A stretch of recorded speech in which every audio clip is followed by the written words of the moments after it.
Universalų pultelį įrašyti savo turimą pultelį ir tiesiog padaryti kopiją, privalome atlikti šiuos žingsnius.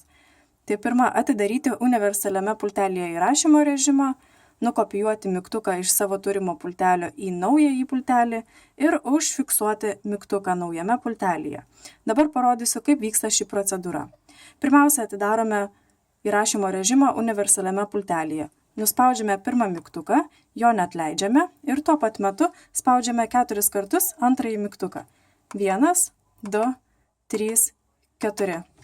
LED lemputė pradeda mirksėti kas 2 sekundes, dabar spaudžiame mygtuką, kurį norime nurašyti.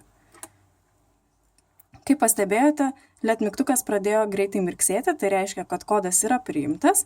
Dabar tai reikia užfiksuoti naująjį mygtuką ant universalaus pultelio. Pasirenkate bet kurį jūs norimą mygtuką ir jį paspaudžiate.